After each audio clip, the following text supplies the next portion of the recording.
सभी साथियों को हमारा नमस्कार। एक विशेष विषय पर हम आज ये वीडियो बना रहे हैं। इसमें ईएनआर का एक पत्र आया है 3751 दिनांक 15 जुलाई का, जिसमें कहा गया है कि शाला में प्रवेश हेतु लक्षित बच्चों को 100% नामांकित और शाला त्यागी बच्चों को भी प्रवेश कराने के लिए निर्देश दिए गए हैं।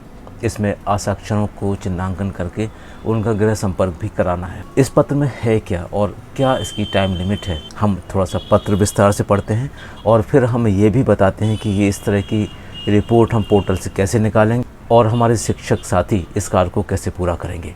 चलिए जल्दी से पत्र पढ़ लेते हैं पहले और उसके बाद फिर हम आपको बताते हैं कि ये ऑप्शन कहाँ से मिलेंगे और कैसे मिलेंगे। पत्र में लिखा गया है कि निःशुल्क एवं अनिवार्य बाल शिक्षा अधिकार अधिनियम 2009 एवं समग्र शिक्षा अभियान के अंतर्गत 6 से 18 आयु वर्ग के समस्त बच्चों को शिक्षा की मुख्य धारा से जोड़ने का दायित्व शासन और स्थानीय निकायों का है।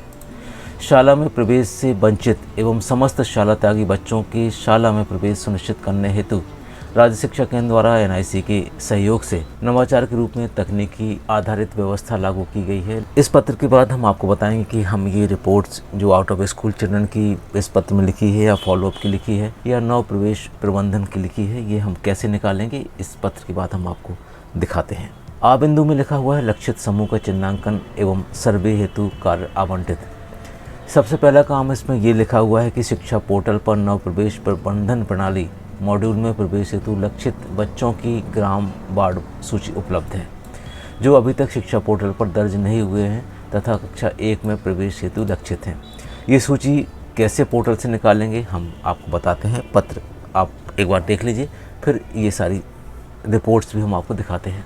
शिक्षा पोर्टल पर आउट ऑफ स्कूल चिल्ड्रन, इनकी सूची हम कैसे निकालेंगे। और ये आउट ऑफ स्कूल चिल्ड्रन का जो आकलन किया गया है वो इस तरह से है कि पूर्व वर्षों में अध्ययनरत थे परंतु उन्होंने वर्ष 19-20 में प्रवेश नहीं लिया। बिंदु तीसरा कुछ इस तरह से है कि विकासखंड स्रोत समन्वय कार्यालय द्वारा नव प्रवेश तथा पुनः प्रवेश हेतु लक्षित बच्चों, पालकों, ग्राम वार्ड शालावार सूची एवं संपर्क करने हेतु उनके अन्य विवरण शिक्षा पोर्टल से निकालकर संबंधित जन शिक्षक को उपलब्ध कराना है और जन शिक्षक संबंधित ग्राम वार्ड के नोडल शाला के प्रधान अध्यापक को सूची सौंपेंगे। इसका सीधा सा तात्पर्य है कि पोर्टल से जो सूची निकलेगी उसको जन शिक्षक को हम उपलब्ध कराएंगे और जन शिक्षक उस सूची को शाला के प्रधान अध्यापक या शाला के प्रभारी को सौंपेंगे। बिंदु क्रमांक 4 में लिखा हुआ है कि प्रधान अध्यापक द्वारा प्रत्येक शिक्षक को लक्षित बच्चों के सर्वे एवं अनुगामी प्रक्रिया हेतु मेंटर शिक्षक के रूप में कार्य आवंटित किया जाए। एक मेंटर शिक्षक को स्कूल से 10 से 15 बच्चों की जवाबदारी सौंपी जाए। बिंदु क्रमांक 4 में तात्पर्य है कि प्रत्येक शाला प्रभारी अपने शिक्षक को इस तरह से कार्य आवंटित करेंगे कि 10 से 15 बच्चे वो चिन्हित करें और उनका कार्य करें। बिंदु क्रमांक 5 में लिखा हुआ है कि मेंटर शिक्षक द्वारा आवंटित बच्चों का भौतिक सत्यापन, प्रवेश न लेने अथवा ड्रॉप आउट होने का कारण यथासंभव शाला में प्रवेश, आवश्यक होने पर शिक्षा की मुख्य धारा में जोड़ने हेतु फॉलोअप प्लान, शाला में प्रवेश उपरांत उनकी शाला में नियमित उपस्थिति एवं सतत ट्रैकिंग सुनिश्चित करने हेतु एक मेंटर्स के रूप में कार्य करेंगे। मेंटर शिक्षक का कॉन्सेप्ट इस तरह से बनाया गया है कि जो भी बच्चों का दायित्व उनको दिया जाएगा उनका वो अंत तक फॉलोअप करेंगे, चाहे वो उपस्थिति हो या अन्य कोई व्यवधान बच्चे के साथ आए। बिंदु क्रमांक 6 में लिखा हुआ है कि संबंधित मेंटर शिक्षक प्रत्येक बच्चे के घर जाकर उनके अभिभावक से संपर्क कर उक्त कार्य अपनी सुविधा अनुसार करेंगे। वही तात्पर्य है कि मेंटर शिक्षक को जो जिम्मेदारी सौंपी जाएगी वो उनके अभिभावक से संपर्क करेंगे और ऊपर दिए गए कार्य और निर्देश के अनुसार काम करेंगे। एक और विशेष निर्देश बिंदु क्रमांक 7 में दिया हुआ है कि उपरोक्त कार्य एक अभियान के रूप में 31 जुलाई तक संपन्न किया जाना अनिवार्य होगा, यानी समस्त कार्यों को हमें 31 जुलाई को पूरा करना है। बिंदु क्रमांक 8 दिया हुआ है कि जन शिक्षक इस कार्य हेतु नोडल अधिकारी के रूप में समन्वय का कार्य करेंगे, यानी जन शिक्षा केंद्र के अंतर्गत जितनी भी शालाएँ हैं उसमें नोडल अधिकारी जन शिक्षक होंगे और उनकी जिम्मेदारी इस पत्र को पूरा करने की होगी। बिंदु क्रमांक 9 में लिखा हुआ है मेंटर शिक्षक द्वारा संबंधित बच्चे एवं अभिभावक से चर्चा कर अप्रवेशी एवं शाला त्यागी होने के कारण जानेंगे और विस्तृत विवरण ऐप के माध्यम से ऑनलाइन दर्ज करेंगे। यहाँ पर हम आपको बहुत स्पष्ट कर देते हैं कि मेंटर शिक्षक वो शिक्षक होंगे जो शाला प्रभारी नियुक्त करेंगे या शाला प्रभारी जिनको दायित्व सौंपेंगे और उनके द्वारा जो भी कार्य अभिभावक से चर्चा करने का होगा या बच्चे से मिलने का होगा वो कार्य ऐप में होगा और वो ऐप एम शिक्षा मित्र में कैसे करेंगे आप वो भी हम आपको बताते हैं। बिंदु क्रमांक 10, बच्चे एवं अभिभावक से चर्चा अनुसार जो छात्र सीधे शाला में प्रवेश लेने योग्य है उन्हें संबंधित शाला में दर्ज कराकर शिक्षा पोर्टल पर पंजीकृत करेंगे तथा ऐसे छात्र जिनका अध्यापन बाधित हुआ है अर्थात वे शाला अप्रवेशी या शाला त्यागी हैं तो उन्हें विशेष आवासीय प्रशिक्षण केंद्र में नामांकित करने हेतु कार्ययोजना ऐप के माध्यम से पोर्टल में दर्ज करेंगे। ये प्रक्रिया हम कैसे करेंगे ये भी हम आपको इस पत्र के बाद क्रमशः बताएंगे। कृपया लगातार देखते रहें ताकि आपको इस कार्य में पीछे ना होना पड़े और कोई भी नोटिस या SCN का सामना ना करना पड़े। बिंदु क्रमांक 11, उपरोक्त प्रणाली के उपयोग से लक्षित बच्चों के शाला में प्रवेश के संबंध में मेंटर शिक्षक द्वारा किए गए प्रयासों की रियल टाइम एवं प्रमाणित जानकारी प्राप्त होगी। यानी जो भी मेंटर शिक्षक काम करेंगे उसकी रिपोर्ट्स ऑनलाइन शो होगी, यानी जिस समय वो जो कार्य करेंगे उसकी रिपोर्ट्स सभी जगह देखी जा सकेगी। बिंदु क्रमांक 12, सर्वे के दौरान ऐप में यह व्यवस्था भी रहेगी कि बच्चों के पालकों तथा परिवार के 15 से अधिक आयु वर्ग के अन्य सदस्यों की शैक्षिक योग्यता के आधार पर असाक्षरों का चिन्हांकन भी किया जाएगा। बहुत स्पष्ट है, यहाँ पर हम एक और चिन्हांकन कर रहे हैं कि इस गांव में या इस परिवार में कोई असाक्षर तो नहीं है जिसकी आयु 15 वर्ष से अधिक हो। बिंदु क्रमांक 13 भी आप एक बार देख लीजिए, सुन लीजिए। नोडल शाला के प्रधानाध्यापक द्वारा, नोडल यानी हमारे जन शिक्षक, नोडल शाला के प्रधानाध्यापक के द्वारा 15 वर्ष से अधिक आयु के असाक्षरों की सूची तैयार कर इन्हें साक्षर करवाने हेतु ग्राम के शिक्षित महिला पुरुष को अक्षर साथी के रूप में चिन्हित करेंगे। यानी सर्वे में हम एक साथ दो काम करेंगे, एक तो शाला प्रवेशी शाला त्यागी बच्चों को शिक्षा की मुख्यधारा में जोड़ने का कार्य करेंगे, दूसरा हम ये भी करेंगे कि 15 वर्ष से अधिक आयु के अक्षरों की सूची तैयार करके इन्हें अक्षर साथी के साथ कक्षाओं का संचालन करके साक्षरता दर बढ़ाने की कार्ययोजना भी बनाएंगे। ये तो थे निर्देश, और अब आप देखेंगे कि मोबाइल ऐप के माध्यम से गृह संपर्क अभियान का क्रियान्वयन कैसे होगा। नंबर 1, मेंटर शिक्षक द्वारा संपर्क अभियान के लिए जो शाला से वंचित लक्षित बच्चों की सूची उपलब्ध कराई गई है उसमें छात्र के घर का पता, अंतिम बार किस शाला में दर्ज था एवं बच्चों के परिवार की राशन की दुकानों का पता दर्ज है। इस जानकारी का उपयोग करके मेंटर शिक्षक बच्चों के परिवार से संपर्क करेंगे। अक्सर ये दिक्कत आती है कि हम बच्चे के घर का पता नहीं ढूंढ पाते समग्र ID से अधूरा पता होने से, तो इस बार यह प्रावधान भी किया गया है कि जो भी आपको सूची उपलब्ध कराई जा रही है उसमें बच्चे के परिवार का पता भी है और इसके साथ में वो अंतिम बार किस स्कूल में दर्ज था ये भी लिखा हुआ है, और इसके साथ में ये भी लिखा हुआ है कि इस परिवार की राशन की दुकान कौन सी है। दूसरा बिंदु है, ऐप में बच्चे और परिवार से हुई भेंट को दर्ज कर बच्चों को 100% प्रवेश एवं शाला से बाहर बच्चों का फॉलोअप प्लान की जानकारी भी दर्ज करनी है। यानी ऐप में मेंटर शिक्षक को बच्चों की भेंट के दिन जियोटैग फोटो के आधार पर बच्चे से संपर्क की पुष्टि करनी होगी।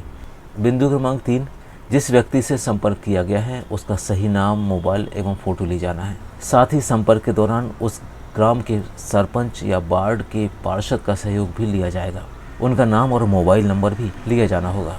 बिंदु क्रमांक 4 में लिखा हुआ है कि संपर्क के दौरान शाला में दर्ज, शाला से बाहर पलायन करने वाले, मृत्यु हो चुके आदि प्रकार के बच्चे एवं असाक्षर चिन्हित होंगे जिनका विस्तृत विवरण चर्चा के समय दर्ज किया जाना है। यानी जब आप चर्चा करने जाएंगे तो अपना मोबाइल ऐप भी लॉगिन कर लीजिए और उसके ऑप्शन के अनुसार आपको उसकी एंट्री उस एम शिक्षा मित्र ऐप में करना है। बिंदु क्रमांक 5, शाला प्रवेश गृह संपर्क के अंतर्गत यदि कोई बच्चा कहता है कि मैं तो अध्ययनरत हूँ तो संबंधित मेंटर्स उसकी शाला में जाकर इस बच्चे की पुष्टि करेगा। यानी अगर बच्चा कहता है कि हम स्कूल में दर्ज हैं, अध्ययनरत हैं, तो उसकी पुष्टि हमें उस शाला में जाकर करना है। यदि वह बच्चा दर्ज नहीं है तो पुनः बच्चे के परिवार से संपर्क कर उन्हें मोटिवेट कर शाला में दर्ज करवाकर उसकी नियमित उपस्थिति हेतु कोशिश करना है, प्रयास करना है। इस तरह से सारे निर्देश दिए गए हैं और कहा गया है कि उक्त कार्य को 31 जुलाई तक पूर्ण करना है। समय कम है साथियों, इसलिए लगकर आपको कार्य करना पड़ेगा। ये पत्र संचालक राज्य शिक्षा केंद्र भोपाल द्वारा जारी किया गया है और इसमें जो गतिविधि कैलेंडर दिया गया है वो इस तरह से दिया गया है कि किस दिन 15 तारीख से शुरू होकर क्या क्या किस तरह से किया जाना है। आप इस कैलेंडर को बहुत अच्छी तरह से देख लीजिए, हम उसको धीरे धीरे आपको दिखा भी रहे हैं और कब कब ये कार्य करना है, कब से करना है, कैसे करना है, ये भी आप देख लीजिए।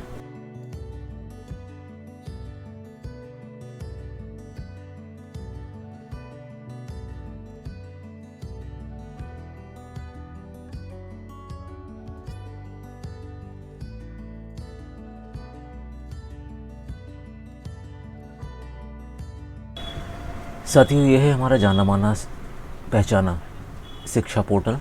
हम लॉगिन करेंगे BRC इस तरह से।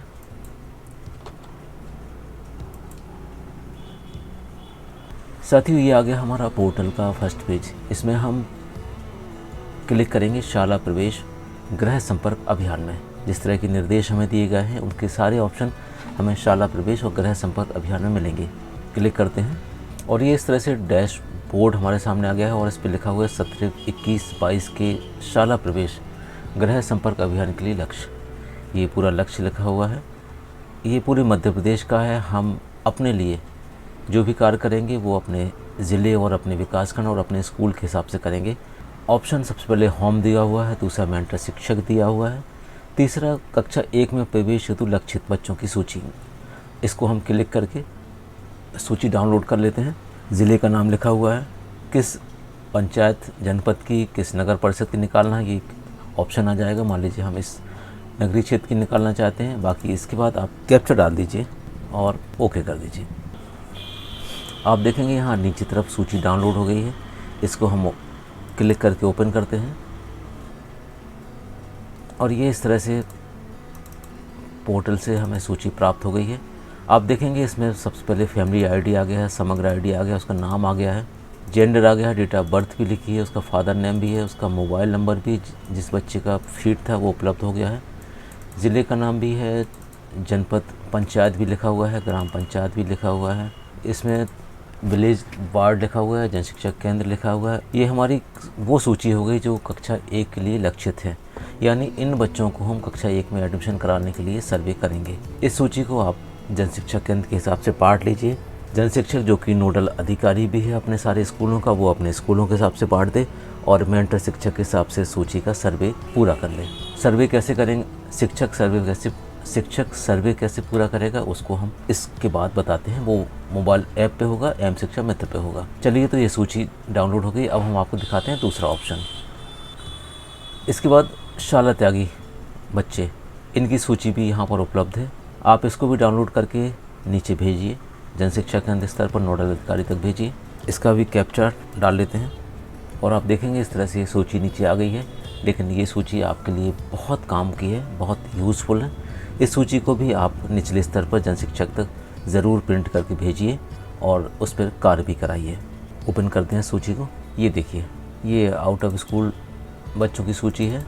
इसके अलावा नोडल स्कूल के अनुसार फीडर स्कूल कौन कौन से हो सकते हैं उसकी सूची भी पोर्टल पर तैयार की गई है। इसमें आप ज़िले का नाम लिख दीजिए और देख लीजिए तो आपको इस तरह से एक सूची मिलेगी कि ये माध्यमिक शाला है, इसका फीडर स्कूल ये है।